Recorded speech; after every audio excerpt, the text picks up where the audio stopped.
Hello दोस्तों, मेरा नाम लक्ष्य है और लॉ स्कूल के यूट्यूब चैनल पे आपका स्वागत करता हूं। आज की इस वीडियो में हम जानेंगे कि लॉ की डिग्री के बाद आप कौन से एग्जाम्स में अपीयर कर सकते हो।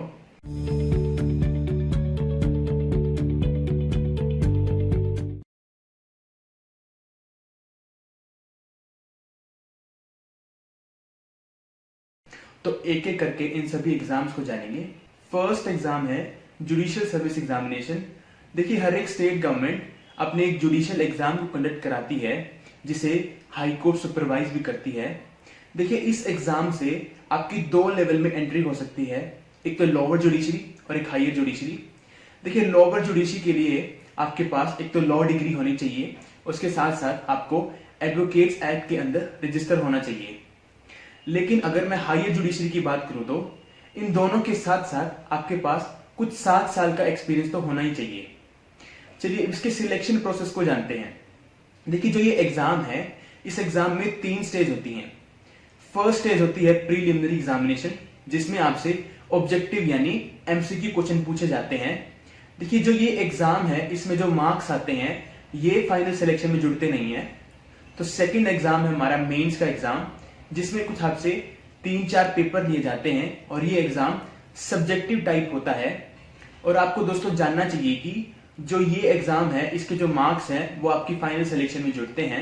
और आपकी आखिरी स्टेज है पर्सनल इंटरव्यू, जिसमें आपकी पर्सनालिटी, इंटेलिजेंस, इन सब चीजों को चेक किया जाता है। दोस्तों, इस एग्जाम के अगर सिलेबस की बात करूं तो हर एक स्टेट अपना अपना सिलेबस देती है, लेकिन कुछ कॉमन सब्जेक्ट्स की बात करूं तो सिविल लॉ, क्रिमिनल लॉ और इसके साथ साथ लैंग्वेज का पेपर भी इसमें इंक्लूड किया जाता है। सेकेंड एग्जाम है क्लैट पीजी। देखिए, हम सबको पता है कि देखिए क्लैट से हमारा एमएलयू में एडमिशन होता है, एलएलबी और एलएलएम प्रोग्राम्स में। लेकिन दोस्तों, आपको ये भी पता होना चाहिए कि जो ये क्लैट पीजी है, इसकी रैंकिंग से आपको पीएसयू में आपकी अपॉइंटमेंट हो सकती है। देखिए, पीएसयू यानी पब्लिक सेक्टर अंडरटेकिंग। देखिए, इनके एग्जाम में 2 सेक्शन होते हैं। फर्स्ट, जिसमें 100 ऑब्जेक्टिव टाइप क्वेश्चन पूछे जाते हैं, और सेकंड, जिसमें 2 ऐसे पूछे जाते हैं। थर्ड एग्जाम है RBI grade be legal officer. देखिए, आरबीआई अपने लीगल ऑफिसर को अपॉइंट करने के लिए इस एग्जाम को कंडक्ट कराती है।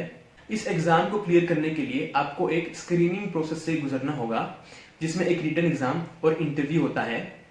और क्वालिफिकेशन की अगर बात करूं तो आपके पास लॉ डिग्री होनी चाहिए, जिसमें कुछ 50% आपके मार्क्स होने चाहिए, और इसके साथ साथ आपकी एज कुछ 21 से 32 साल तक होनी चाहिए। तो दोस्तों, मैंने इस एग्जाम में आपसे एक रिटन एग्जामिनेशन और एक इंटरव्यू की बात की थी। तो जो ये रिटन एग्जाम है, इसमें 2 पेपर होते हैं। पेपर 1 जो कि ऑब्जेक्टिव टाइप होता है, जिसमें आपकी लीगल नॉलेज को चेक किया जाता है, और पेपर 2 जिसमें इंग्लिश से रिलेटेड चीजों को पूछा जाता है, जैसे कॉम्प्रिहेंशन राइटिंग, प्रिसाइज राइटिंग और इन सब चीजों को पूछा जाता है। Fourth exam SEBI grade A recruitment. देखिए, सेबी यानी security exchange board of India अपनी लीगल डिपार्टमेंट के लिए लीगल ऑफिसर और असिस्टेंट मैनेजर को अपॉइंट करती है।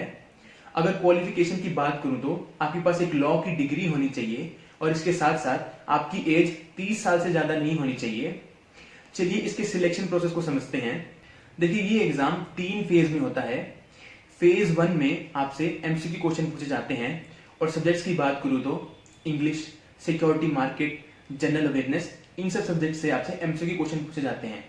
फेज 2 में कुछ 3 पेपर होते हैं, जो कि हमारे फेज 1 की तरह ही होते हैं, और सब्जेक्ट्स होते हैं इसमें फाइनेंशियल सेक्टर, इंग्लिश और आपका एक स्पेशलाइज सब्जेक्ट जो कि आपने चूज किया है। और थर्ड फेज होता है इंटरव्यू, जिसमें आपके पर्सनल इंटरेस्ट, इंटेलिजेंस को चेक किया जाता है। देखिए, जो ये ग्रेड ए ऑफिसर्स होते हैं, इनकी सैलरी कुछ 28,000 तक होती है, और इनके साथ साथ इन्हें कुछ गवर्नमेंट अलाउंस भी दिए जाते हैं। फिफ्थ एग्जाम है डीएमआरसी यानी Delhi metro rail corporation recruitment. देखिए, जो ये डीएमआरसी है, अपने लीगल ऑफिसर को अपॉइंट करने के लिए इस एग्जाम को कंडक्ट कराती है। अगर क्वालिफिकेशन की बात करूं तो आपके पास एक लॉ डिग्री होनी चाहिए, जिसमें आपके पास कुछ 55% तक मार्क्स होने चाहिए, और इसके साथ साथ आपके पास कुछ 5 साल का एक्सपीरियंस होना चाहिए किसी भी लीगल डिपार्टमेंट में। सिक्स्थ एग्जाम है नेबार्ड रिक्रूटमेंट। नेबार्ड यानी national bank for agriculture and rural development अपनी ग्रेड ऑफिसर्स, जिसमें लीगल ऑफिसर्स भी होते हैं, तो उनके लिए ये एग्जाम कंडक्ट कराती है। तो इसकी क्वालिफिकेशन की बात करूं तो आपके पास एक लॉ की डिग्री होनी चाहिए, जिसमें कुछ 50% तक आपके मार्क्स होने चाहिए। और जो ये एग्जाम है वो 3 स्टेज में होता है। स्टेज 1 जिसमें आपसे agriculture and rural development, English, reasoning, इन सब सब्जेक्ट्स में से एमसीक्यू क्वेश्चन पूछे जाते हैं। फेज 2 जिसमें ऑब्जेक्टिव और सब्जेक्टिव दोनों तरह के क्वेश्चन पूछे जाते हैं। और फेज 3 जिसमें इंटरव्यू होता है। देखिए 6th एग्जाम है यूजीसी नेट। देखिए UGC National Eligibility Test conduct कराती है, जिससे लेक्चरर और रिसर्चर अपॉइंट किया जा सकता है।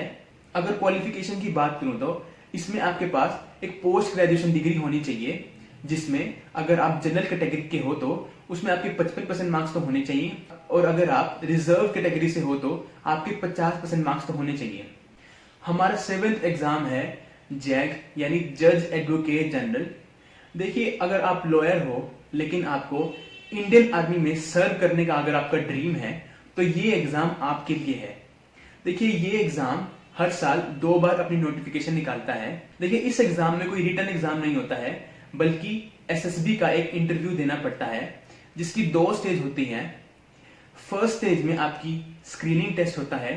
देखिए सेकेंड स्टेज में आपका पर्सनल इंटरव्यू, साइकोलॉजी टेस्ट और जीटीओ भी होता है। चलते हैं हमारे 8th एग्जाम पर, जो कि है सुप्रीम कोर्ट का लॉ क्लर्कशिप का एग्जाम यानी रिसर्च असिस्टेंटशिप का एग्जाम। देखिए सुप्रीम कोर्ट की रजिस्ट्री इस एग्जाम को कंडक्ट कराती है। इस एग्जाम को फाइनल ईयर स्टूडेंट्स भी दे सकते हैं, लेकिन उन्हें इंटरव्यू के टाइम क्वालिफिकेशन का प्रूफ देना पड़ता है। ठीक है, अगर सिलेक्शन प्रोसेस की बात करूं तो ये एग्जाम 2 स्टेज में होता है। फर्स्ट स्टेज में आपका रिटन एग्जाम होता है, जिसमें आपकी जीके, इंग्लिश और लीगल नॉलेज चेक की जाती है। सेकेंड स्टेज में आपका इंटरव्यू होता है, जिसमें सुप्रीम कोर्ट का 3 जज पैनल आपका इंटरव्यू लेते हैं। चलते हैं हमारे लास्ट एग्जाम पर, जो कि है पब्लिक प्रोसिक्यूटर का एग्जाम। देखिए इस एग्जाम से आप डिस्ट्रिक्ट अटॉर्नी और या फिर असिस्टेंट डिस्ट्रिक्ट अटॉर्नी भी अपॉइंट हो सकते हो, लेकिन इसकी जो क्वालिफिकेशन है इसमें आपकी मिनिमम एज 35 ईयर्स होनी चाहिए, और इसके साथ साथ आपके पास कुछ 7 साल का एक्सपीरियंस भी होना चाहिए। So friends, these were all the main exams. Hope करता हूं कि आपको ये वीडियो पसंद आएगी। Thank you so much for watching.